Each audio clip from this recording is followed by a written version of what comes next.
ओम शांति। 28 नवंबर 2025 के ईश्वरीय महावाक्य। पहले सुनते हैं मुरली के मुख्य पॉइंट्स। आज बाबा ने दीपावली पर सुनाया। कहा, वास्तव में सच्ची सच्ची दिवाली यह याद की यात्रा है जिससे आत्मा की ज्योति 21 जन्मों के लिए जग जाती है। इससे बहुत कमाई होती है। तुम बच्चों को बहुत खुशी होनी चाहिए क्योंकि अभी तुम्हारा नया खाता शुरू होता है नई दुनिया के लिए। तुम्हें अभी ही 21 जन्मों के लिए अपना खाता जमा करना है। फिर बाबा ने कहा, सबकी दिल होती है हम जल्दी नए घर में जाएं, तो बच्चों को पूरा पुरुषार्थ करना चाहिए नई दुनिया में ऊंच पद पाने का। जो जितना जोर से पुरुषार्थ करेंगे उतना ही पहले नए घर स्वर्ग में आएंगे। लास्ट में बाबा ने कहा, यह कयामत का समय है, तुम्हारा काम है पढ़ने से और बातों में नहीं जाना चाहिए। कैसे मरेंगे, क्या होगा, इन बातों में तुम क्यों जाते हो।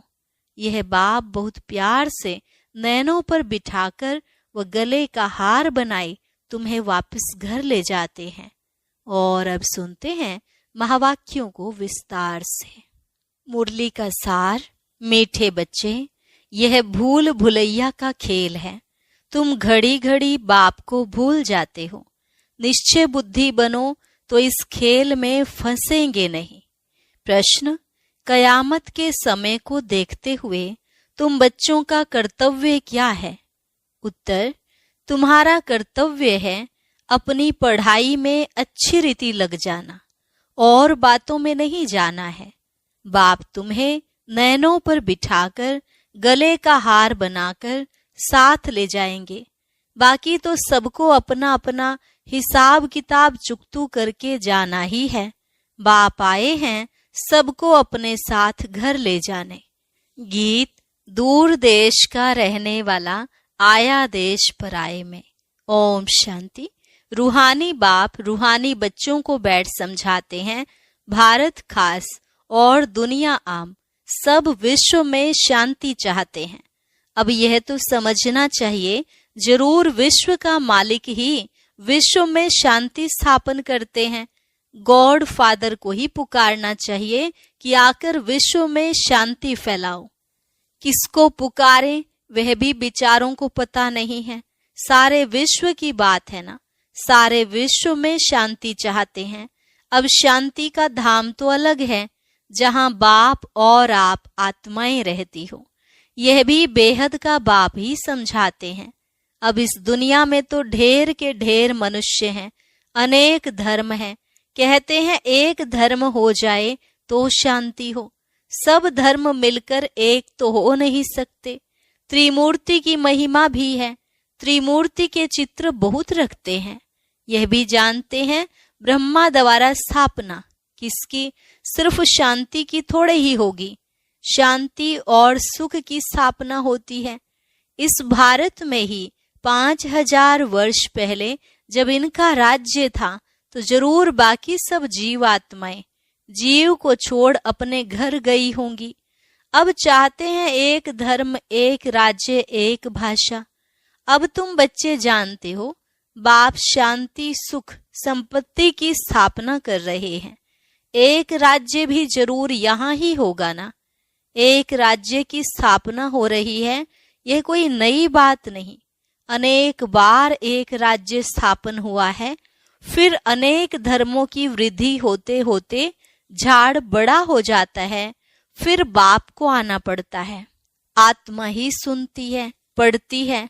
आत्मा में ही संस्कार है। हम आत्मा भिन्न भिन्न शरीर धारण करती है। बच्चों को इस निश्चय बुद्धि होने में भी बड़ी मेहनत लगती है। कहते हैं बाबा घड़ी घड़ी भूल जाते हैं। बाप समझाते हैं यह खेल भूल भुलैया का है। इसमें तुम जैसे फंस गए हो। पता नहीं है हम अपने घर अथवा राजधानी में कैसे जाएंगे। अब बाप ने समझाया है, आगे कुछ नहीं जानते थे। आत्मा कितनी पत्थर बुद्धि बन जाती है। पत्थर बुद्धि और पारस बुद्धि का भारत में ही गायन है। पत्थर बुद्धि राजाएं और पारस बुद्धि राजाएं यहाँ ही हैं। पारसनाथ का मंदिर भी है। अभी तुम जानते हो हम आत्माएं कहाँ से आई हैं पार्ट बजाने। आगे तो कुछ भी नहीं जानते थे। इनको कहते हैं कांटों का जंगल। यह सारी दुनिया कांटों का जंगल है। फूलों के बगीचे को आग लगी ऐसा कभी सुना नहीं होगा। हमेशा जंगल को आग लगती है। यह भी जंगल है, इनको आग लगनी है जरूर। भंभोर को आग लगनी है। इस सारी दुनिया को ही भंभोर कहा जाता है। अभी तुम बच्चों ने बाप को जान लिया है। सम्मुख बैठे हो। जो गाते थे तुम्हीं से बैठूं वह सब कुछ हो रहा है। भगवानुवाच तो जरूर पढ़ेंगे ना। भगवानुवाच बच्चों प्रति ही होगा ना। तुम जानते हो भगवान पढ़ाते हैं। भगवान कौन है? निराकार शिव को ही कहेंगे। भगवान शिव की पूजा भी यहाँ होती है। सतयुग में पूजा आदि नहीं होती, याद भी नहीं करते। भक्तों को सतयुग की राजधानी का फल मिलता है। तुम समझते हो हमने सबसे जास्ती भक्ति की है, इसलिए हम ही पहले पहले बाप के पास आए हैं, फिर हम ही राजधानी में आएंगे। तो बच्चों को पूरा पुरुषार्थ करना चाहिए नई दुनिया में ऊंच पद पाने का। बच्चों की दिल होती है अब हम जल्दी नए घर में जाएं। शुरू में ही नया घर होगा, फिर पुराना होता जाएगा। घर में बच्चों की वृद्धि होती जाएगी। पुत्र पोत्रे पर पोत्रे वह तो पुराने घर में आएंगे ना।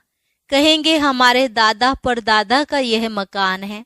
पीछे आने वाले भी बहुत होते हैं ना। जितना जोर से पुरुषार्थ करेंगे तो पहले नए घर में आएंगे। पुरुषार्थ की युक्ति बाप बहुत सहज समझाते हैं। भक्ति में भी पुरुषार्थ करते हैं ना। बहुत भक्ति करने वालों का नाम वाला होता है। कई भक्तों की स्टैंप भी निकालते हैं। ज्ञान की माला का तो कोई को पता नहीं है। पहले है ज्ञान, पीछे है भक्ति। यह तुम बच्चों की बुद्धि में है। आधा समय है ज्ञान, सतयुग त्रेता। अभी तुम बच्चे नॉलेजफुल बनते जाते हो। टीचर सदैव फुल नॉलेज वाले होते हैं। स्टूडेंट में नंबरवार मार्क्स उठाते हैं। यह है बेहद का टीचर। तुम हो बेहद के स्टूडेंट। स्टूडेंट तो नंबरवार ही पास होंगे, जैसे कल्प पहले हुए हैं। बाप समझाते हैं तुमने ही 84 जन्म लिए हैं। 84 जन्मों में 84 टीचर होते हैं। पुनर्जन्म तो जरूर लेना ही है। पहले जरूर सतो प्रधान दुनिया होती है, फिर पुरानी तमो प्रधान दुनिया होती है। मनुष्य भी तमो प्रधान होंगे ना। झाड़ भी पहले नया सतो प्रधान होता है। नए पत्ते बहुत अच्छे अच्छे होते हैं। यह तो बेहद का झाड़ है, ढेर धर्म है। तुम्हारी बुद्धि अब बेहद तरफ जाएगी। कितना बड़ा झाड़ है। पहले पहले आदि सनातन देवी देवता धर्म ही होगा, फिर वैरायटी धर्म आएंगे। तुमने ही 84 वैरायटी जन्म लिए हैं, वह भी अविनाशी हैं। तुम जानते हो कल्प कल्प 84 का चक्र हम फिरते रहते हैं। 84 के चक्र में हम ही आते हैं।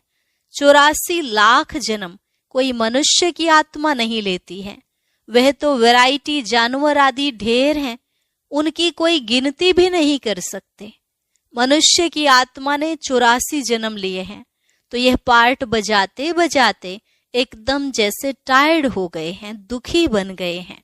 सीढ़ी उतरते सतो प्रधान से तमो प्रधान बन गए हैं। बाप फिर तमो प्रधान से सतो प्रधान बनाते हैं। बाप कहते हैं मैं तमो प्रधान शरीर, तमो प्रधान दुनिया में आया हूं। अब सारी दुनिया तमो प्रधान है।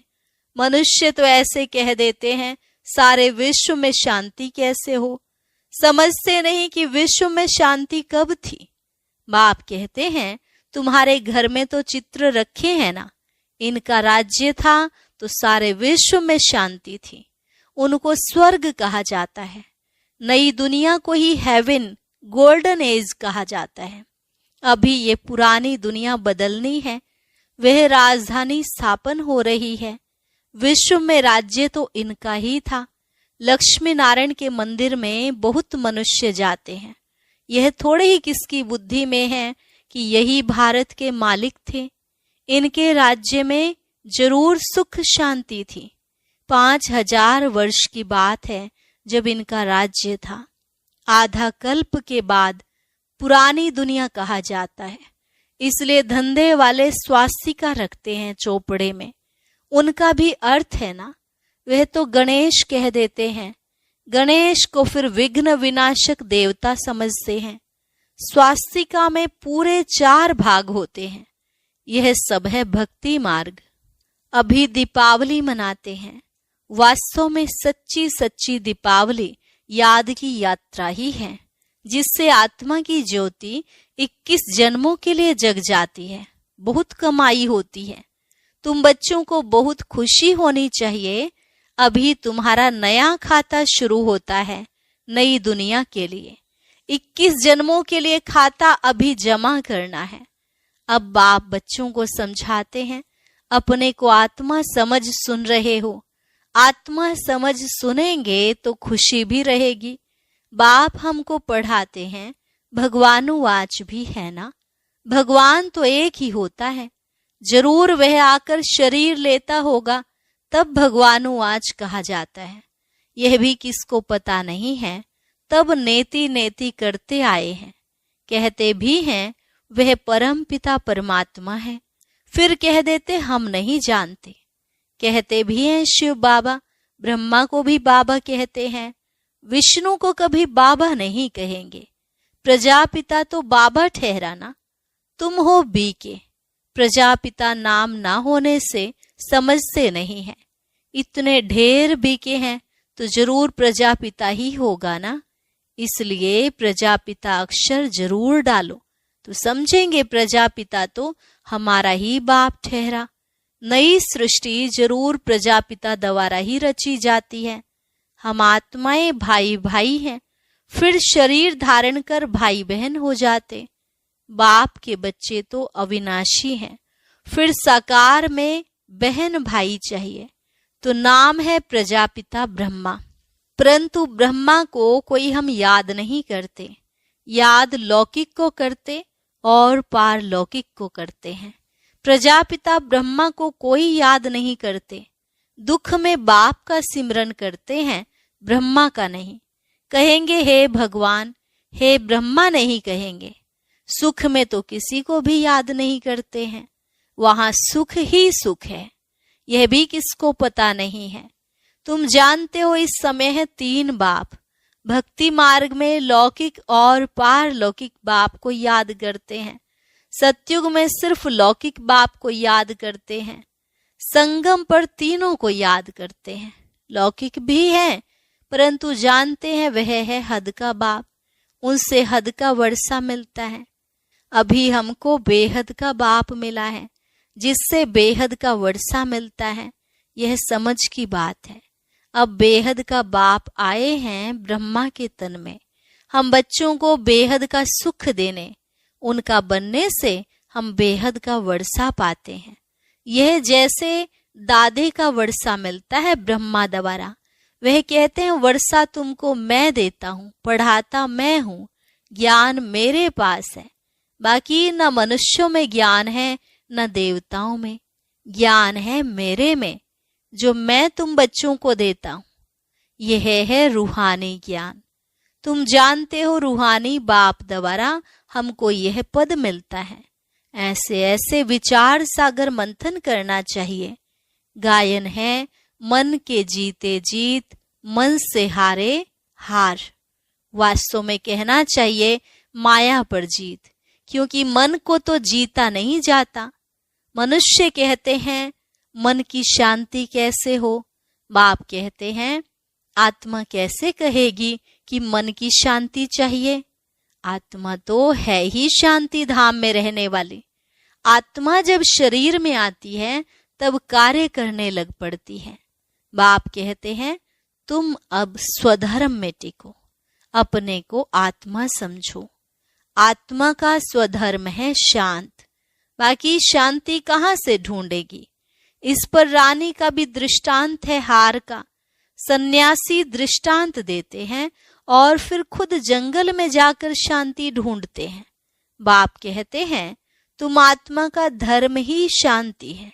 शांति धाम तुम्हारा घर है जहां से पार्ट बजाने तुम आते हो। शरीर से फिर कर्म करना पड़ता है। शरीर से अलग होने से सन्नाटा हो जाता है।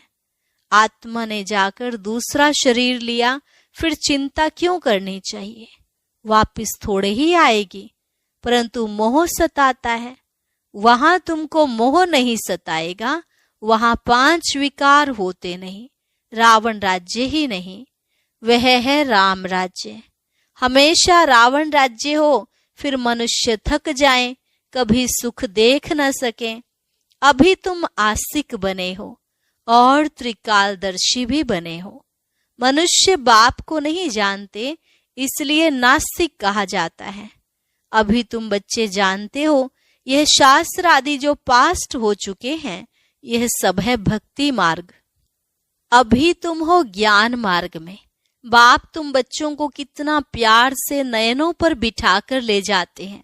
गले का हार बनाए सबको ले जाता हूं। पुकारते भी सब हैं। जो काम चिता पर बैठ काले हो गए हैं, उनको ज्ञान चिता पर बिठाए, हिसाब किताब चुकतू कराए, वापस ले जाते हैं। अब तुम्हारा काम है पढ़ने से, और बातों में क्यों जाना चाहिए? कैसे मरेंगे, क्या होगा, इन बातों में हम क्यों जाएं? यह तो कयामत का समय है। सब हिसाब किताब चुकतू कर वापस चले जाएंगे। यह बेहद के ड्रामा का राज तुम बच्चों की बुद्धि में है, और कोई नहीं जानते। बच्चे जानते हैं हम बाबा के पास कल्प कल्प आते हैं बेहद का वर्षा लेने। हम जीव की आत्माएं हैं। बाबा ने भी देह में आकर प्रवेश किया है। बाप कहते हैं मैं साधारण तन में आता हूँ। इनको भी बैठ समझाता हूँ कि तुम अपने जन्मों को नहीं जानते हो, और कोई ऐसे कह ना सके कि बच्चों देही अभिमानी बनो, बाप को याद करो। अच्छा, मीठे मीठे सिकिलधे बच्चों प्रति मात पिता बाप दादा का याद प्यार और गुड मॉर्निंग। रूहानी बाप की रूहानी बच्चों को नमस्ते। रूहानी बच्चों की रूहानी बाप दादा को नमस्ते नमस्ते, गुड मॉर्निंग। शुक्रिया बाबा, शुक्रिया। धारणा के लिए मुख्य सार, याद की यात्रा में रहकर सच्ची सच्ची दीपावली रोज मनानी है। अपना नया खाता 21 जन्मों के लिए जमा करना है। दूसरी पॉइंट, ड्रामा के राज को बुद्धि में रख, पढ़ाई के सिवाय और किसी भी बात में नहीं जाना है। सब हिसाब किताब चुकतू करने हैं। वरदान, रूहानियत की स्थिति द्वारा व्यर्थ बातों का स्टॉक खत्म करने वाले खुशी के खजाने से संपन्न भव। रूहानियत की स्थिति द्वारा व्यर्थ बातों का स्टॉक खत्म करने वाले खुशी के खजाने से संपन्न भव। रूहानियत की स्थिति द्वारा व्यर्थ बातों के स्टॉक को समाप्त करो, नहीं तो 1-2 के अवगुणों का वर्णन करते बीमारी के जर्म्स वायुमंडल में फैलाते रहेंगे। इससे वातावरण पावरफुल नहीं बनेगा। आपके पास अनेक भावों से अनेक आत्माएं आएंगी, लेकिन आपकी तरफ से शुभ भावना की बातें ही ले जाएंगी। यह तब होगा जब स्वयं के पास खुशी की बातों का स्टॉक जमा होगा। यदि दिल में किसी के प्रति कोई व्यर्थ बातें होंगी, तो जहां बातें हैं वहां बाप नहीं, पाप है। स्लोगन, स्मृति का स्विच ऑन हो तो मूड ऑफ हो नहीं सकती। स्मृति का स्विच ऑन हो तो मूड ऑफ हो नहीं सकती। अव्यक्त इशारा, अशरीरी व विदेही स्थिति का अभ्यास बढ़ाओ। जितना जो बिजी है उतना ही उसको बीच बीच में यह अभ्यास करना जरूरी है। फिर सेवा में जो कभी कभी थकावट होती है, कभी कुछ न कुछ आपस में हलचल हो जाती है, वह नहीं होगा। 1 सेकंड में न्यारे होने का अभ्यास होगा, तो कोई भी बात हुई, 1 सेकंड में अपने अभ्यास से इन बातों से दूर हो जाएंगे। सोचा और हुआ, युद्ध नहीं करनी पड़ेगी। अच्छा, और अभी सुनते हैं आज का अव्यक्त ज्ञान मोती।